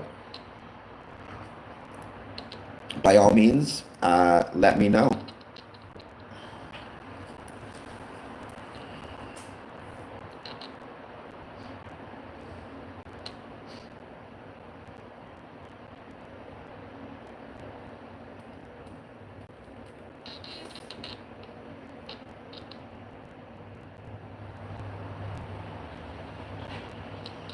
Thank you, Ryan. I like this shirt too. Buddy, I agree. I mean, I am of kind of the same view. I think, again, Freemasonry, there are going to be different views. I would say one of the kind of fault lines, if that's the right word, that I'm currently seeing in Freemasonry is between what I would describe as people who are more focused on the esoteric qualities of Freemasonry. I would say, for example, a Chuck Dunning, kind of versus what I would say the side I'm on, which is an exoteric or community view of Freemasonry. To me, Freemasonry is first and foremost about building a better community and building a better world. And so I think community outreach is key and critical to that. Whereas I think for others, Freemasonry is about building a better individual. And for them, Freemasonry is more about an initiatic experience and an internal thing. And there is an element of both to that. I'm not suggesting that it's a 100% one way or the other, but I will always lean more towards you shouldn't join Freemasonry to become a better person. You should join Freemasonry to fight for a better world. I mean, what have I always said, right? To me, if I had to define what Freemasonry is, which again is tough because Freemasonry is a million different things to a million different people, but my definition, Freemasonry is the belief that the world can be made better through the practice of brotherly love, relief, and truth, or through the application of brotherly love, relief, and truth. Others would probably say it's, to make good men better, whatever it is, but it's an outwardly thing for me, not an inward thing. Yes, Dad, you can. Many people fish in the Detroit River. However, I do not know if you would want to eat the fish, but many people do fish in the Detroit River. I see it all the time. It's a very common thing. So, probably, I mean, in certain areas, you will go and you will see, if I were to wheel down the Detroit River right now, I would definitely see dozens of people fishing. So,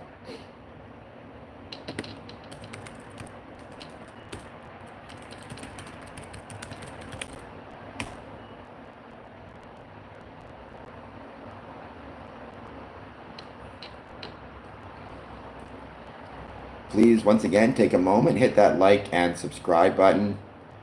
Let me know how you're doing, and let me know if there's anything you want to chat about when it comes to Freemasonry. Yeah, I mean, I think people do eat the fish, to be honest. I do think people eat the fish. Again, I would be very hesitant to do so. But that might be one of those times where I'm erring on the 20 fish. That might be one of those times where I'm erring on the 25% be safe versus the 75% live your life in danger. But hey, to each their own, right? To each their own.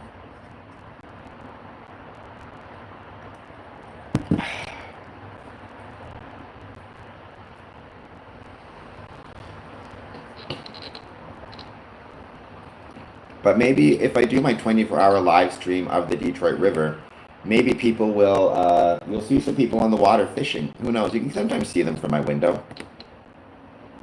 I liked how people said they saw me wave at the camera when I went to grab my coffee, because it was, at that point, that was like 11 after I had done 21 hours. I was, I needed coffee at that point. Nothing was going to keep me from getting coffee, so that was a pretty vital coffee moment for me.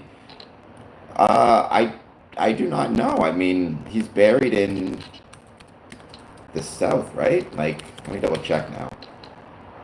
Albert Pike's.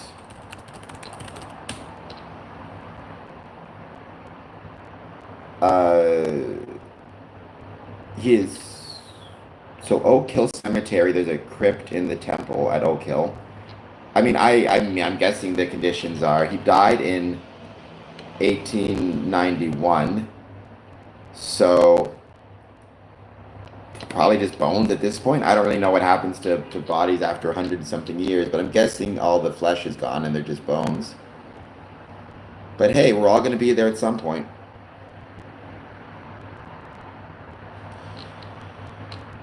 I don't know. I mean, what do I think the future is going to be? I have my concerns. I've read articles saying Freemasonry will probably not survive past 2040. I suspect that might be the case if we don't do some significant changes and start looking at things in different ways.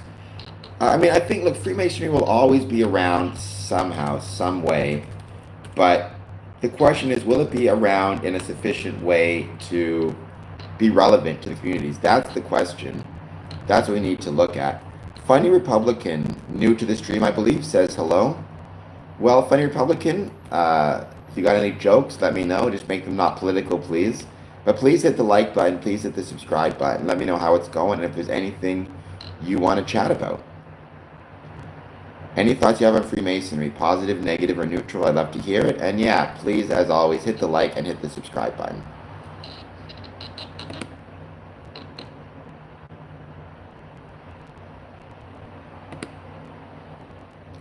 Welcome. Thank you for chilling with me here on the stream. I think this is your first time here, right? I do these streams Mondays through Fridays, 1 p.m. I also do interviews where I talk to people about Freemasonry. So any thoughts you have on Freemasonry, please let me know. I don't know how you came across the stream, if YouTube recommended it, which thank you, YouTube. Or maybe your search history and stuff, you look up Freemasonry, you look up esotericism.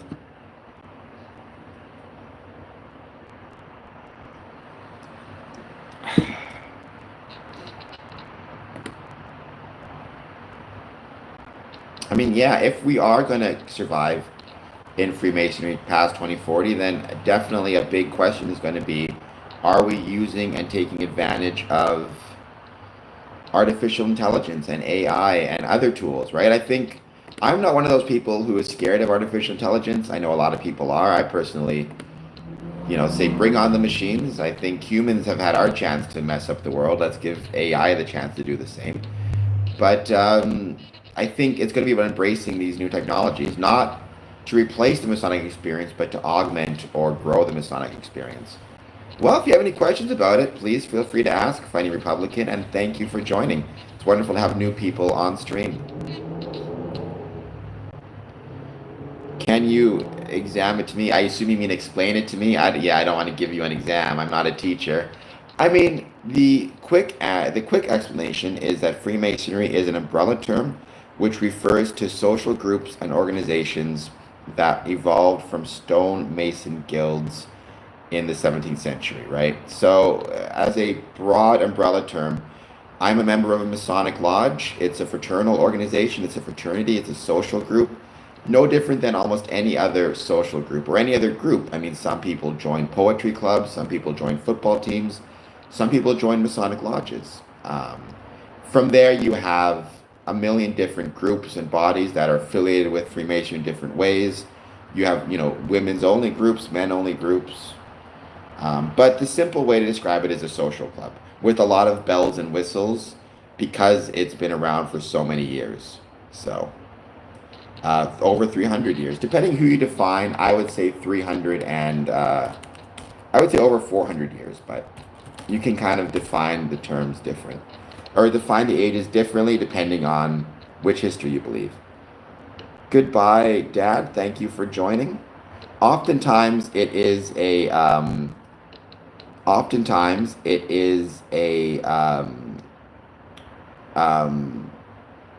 like I said, fraternal group, but there are groups for women as well.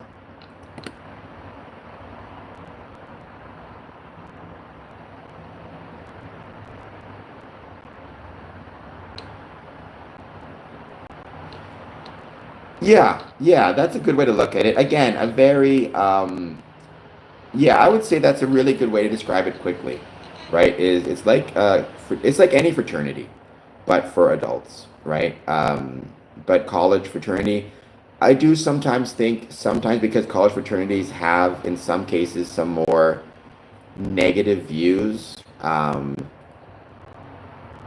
because of hazing issues in the past. I do sometimes kind of shy away from mentioning college fraternities just because, again, we don't have, at least we shouldn't have issues with hazing and things like that in Freemasonry in the way you hear about college fraternities. But yeah, basically that's what it is. It's fraternal. And also the difference is with college fraternities, there tends to be, like, from my knowledge, and I'm not an expert on this by any means, but there tends to be a kind of single, to my knowledge, like with the college fraternity, what you have is you have a national governing body, and then they set up different fraternities in different colleges. So, for example, if I'm part of the Beta Phi fraternity, there's like a national Beta Phi governing body, and then they charter nationally fraternities in different schools throughout North America, throughout America especially. Whereas the other difference is in Freemasonry, it's jurisdictional based on the state. So there's the Grand Lodge of Texas, which has authority over Freemasonry in Texas. Then there's the Grand Lodge of New York, which has authority over Masonry in New York, Ontario, different body, Massachusetts, different body, etc., etc. It's by state. It's by jurisdiction. Are they secretive? Well, famously, that is the conspiracy theory, right? That they are super secretive. There's been different times in history when they've been more secretive or less secretive. I'm a Freemason. I try to be as not secretive as I possibly can. I love to talk about the fact I'm a Freemason. I love to talk about Freemasonry. I wear Masonic shirts. I have Masonic rings. I show off the symbol all the time. We are private about our ceremonies or rituals, right? So I'll talk about Freemasonry. I'll talk about what the rituals mean to me, but the actual ritual experience, I'm secretive or private about. The reason being for me is, let's say you have a family recipe, Funny Republican, you know, your grandfather gave it to your father, gave it to you, you're going to give it to your sons. You're probably going to keep that recipe a secret. You're not going to share it on the internet. You're going to keep it private within the family. The reason being not because there's anything nefarious about the recipe, but because it's a way to share the bonds of the family from past to future generations. In the same way with me, the reason I choose not to share my ritual experiences, other than talking about why I love them, or talking about what it meant to me but not giving specifics, is because I want to maintain the bonds of brotherhood between my family, between my Masonic brothers. And if I just go sharing it, it dilutes those connections. So that's why I choose to maintain the privacy or the secrecy of it. But Masons have in the past, and I think it's been a mistake, focused too much on kind of being secretive and mysterious and not being open about what it is and what we love about it. But again, most Masonic buildings in the world, they have the square and compasses and the Masonic symbol right on the door in big letters. So how secretive can we be if that's the case? What do you think is its importance in today's world? Oh my gosh, what a question that is.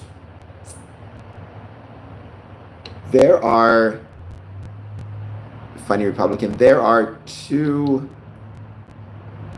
ways to answer that question. There's the metaphorical importance and the practical importance. I'm going to start with the metaphorical. Have you ever, and as your name is Funny Republican, maybe you've seen this movie. I don't know if you have an interest in politics, but the movie Lincoln, starring Daniel Day-Lewis, from whenever it was, I think 2012. When he was talking to the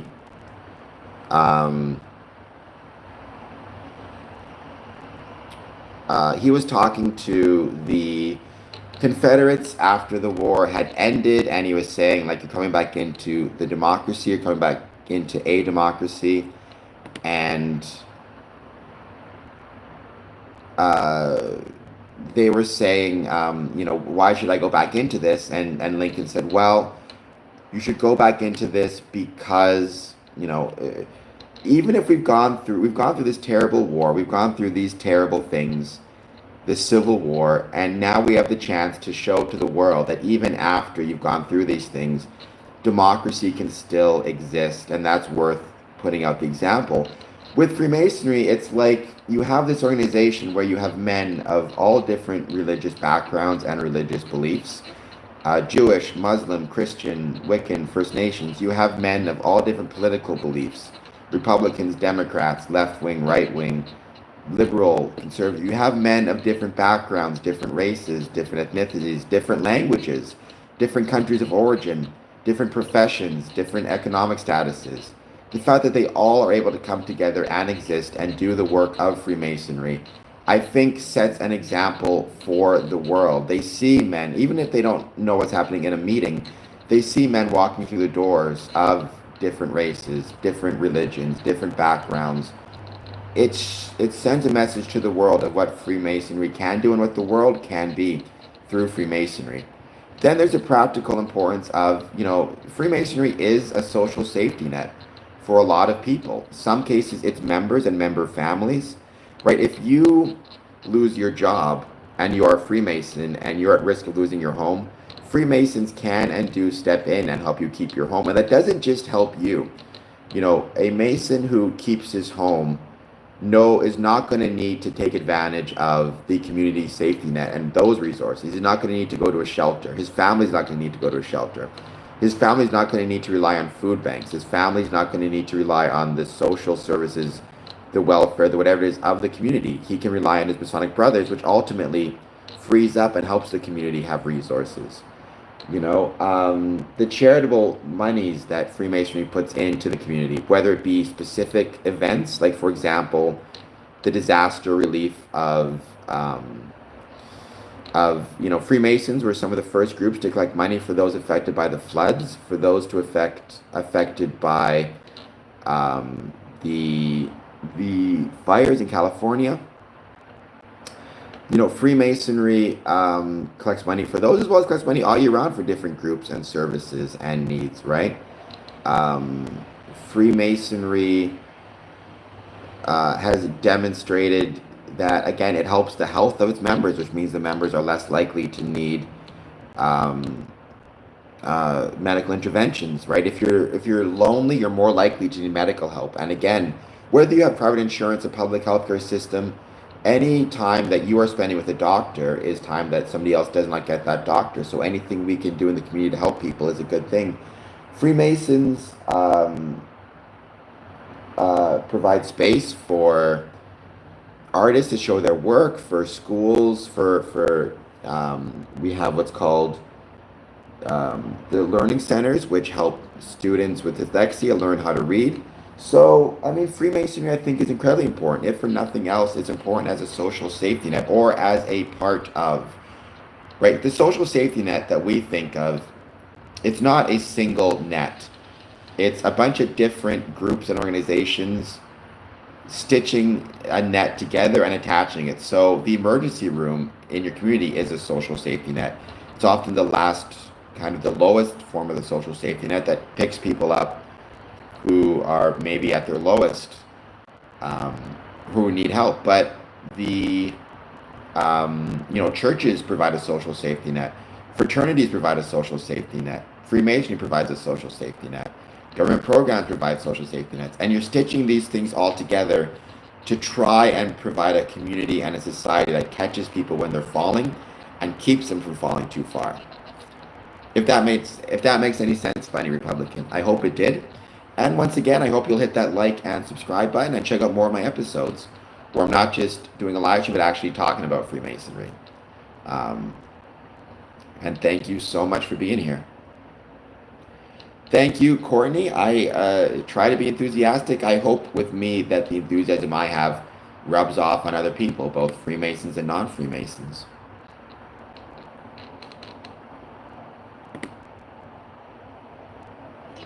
And as always, Funny Republican, also share this stream with your friends would be very much appreciated.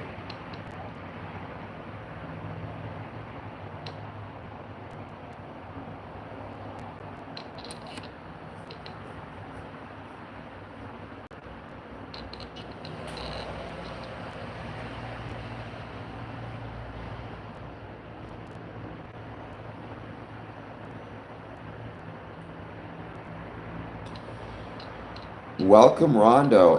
In your opinion, do you think Freemasons, get a bad rep? Not from the average person. The average person doesn't care, to be honest, in my opinion, which in some ways might be worse. But the average person, they don't have a view of Freemasonry, positive or negative. In my experience, the average person has no opinion about Freemasonry. It's just not relevant in their lives, which I think is a dangerous thing in and of itself. I think the extent to which we're going to make it is going to be based on how relevant we are to people. And, if the average person just isn't thinking about us. I think people who are heavily online all the time and are kind of online brained, Twitter brain is what they call it, tend to have a more negative view or bad reputation of Freemasonry. But that's a different thing altogether.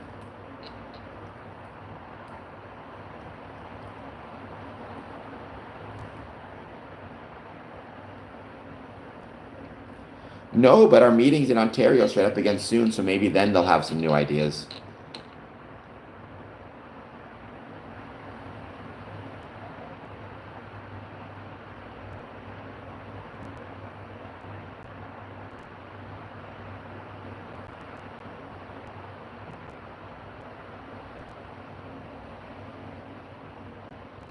I am Windsor, Ontario.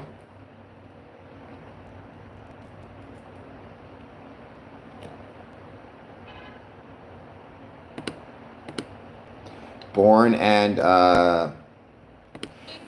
born in Winnipeg, live in Windsor. Oops.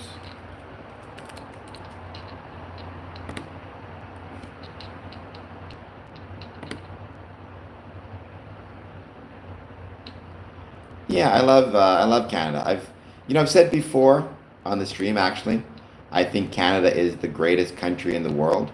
A big part of the reason why is because I think we have the greatest neighbors in the world, right? I have some political issues right now with your country and with who's in charge, but that's a separate can of tuna altogether. But I love having Americans as neighbors. Buddy Cole, nobody from the Midwest can hold anything against me if you guys have your fry sauce. So, let's just think about who's judging whom at this moment. Um, but thank you everybody for joining. We're gonna give this 5 more minutes, then I'm gonna be ending this stream. Like I said, I will be back tomorrow at 1 p.m. I do not know if I'm going to be sticking with my 1 a.m. live streams over the next short-term time period. Definitely, I'll be getting back to them. I may do a quick 1 a.m. live stream today, or I guess tomorrow morning, just because I do find there's a different audience there. So, thank you, Rondo. I appreciate that. And I mean, I couldn't do these streams without having you guys join, so thank you so much. It'd be a pretty boring stream with just me chatting and talking, so I appreciate everybody being here as part of it. Thank you so much. Best way to enhance Masonic experience. Interesting, still no efficient operations. All right, well, Funny Republican, I was doing a 24-hour live stream yesterday and the day before. I started on 2 p.m. Monday and switched 2 p.m. Tuesday. And we had some Midwesterners on who were telling me about this fry sauce situation, which is, I guess, mayonnaise and ketchup. And I think that sounds disgusting. And it became a thing. We've got Buddy Cole here, wants to bring fry sauce to Canada. First, he's going to bring it to Chicago, which I love Chicago. It's my favorite city. And that was bad enough. But now he wants to invade my whole country. And I do use the word invasion purposefully there, for the record. Like, that's where we're at now. This is one of those examples of no good deed. I started this podcast and this stream to help Freemasons, and all I've accomplished, it seems like, is I have the danger of fry sauce making its way to Canada. So that's where we're at now. Like, Funny Republican, I'm hoping, because you seem like a cool dude, Funny Republican, I'm hoping and praying that you are not going to tell me that you are a fan of fry sauce. Because at that point, I'll have been grossly outnumbered here.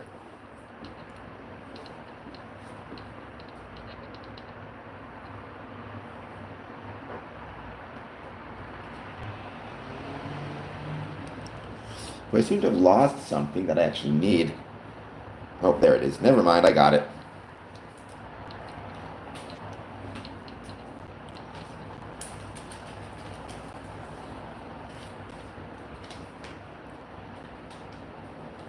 Flamboyant. When it comes to fry sauce, I'm very flamboyant. I'm flamboyantly opposed to it. I'll be as flamboyant as I need to be in this situation.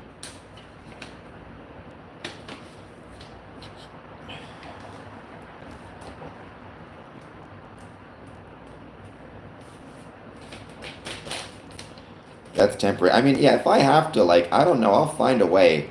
I will make a friend. I will become a border agent. just so I can ask everybody who's traveling to Canada from the US, do you have contraband? And by contraband, I will mean fry sauce.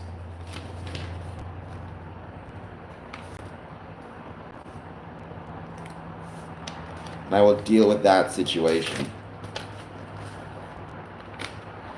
People will support me on this. Or, I mean, being a border agent would be tough, don't get me wrong. I can only imagine how challenging that job would be, and then to have to fight against the invasion of fry sauce. I do remember you, Priscilla. Welcome back. Thank you for being here. I hope that your day is going well. I hope that you will hit that like button. My stream is going to be ending soon, so sadly we won't be able to stick around with you, but I appreciate you being here for the time being. Please, before you go, hit that like button. I'll be back on tomorrow, 1 p.m., and maybe 1 p.m. today. Oh, well, you should have told me that, because I'm going to have to create like a list, right? I'll create a list of like what to call it. So people know. I'll be asking, do you have any Salt Lake City sauce slash fry sauce? I was going to ask them, do you have ketchup and mayonnaise in your car and have them been mixed together? I may even just say, you know, we're not going to let mustard, or we're not going to let ketchup in the country, period. I will tariff those. People love to talk about tariffs. I hope you enjoy a 5,000% tariff on ketchup and mayonnaise, just to keep them separate, you know. That's where I'm at right now with this situation.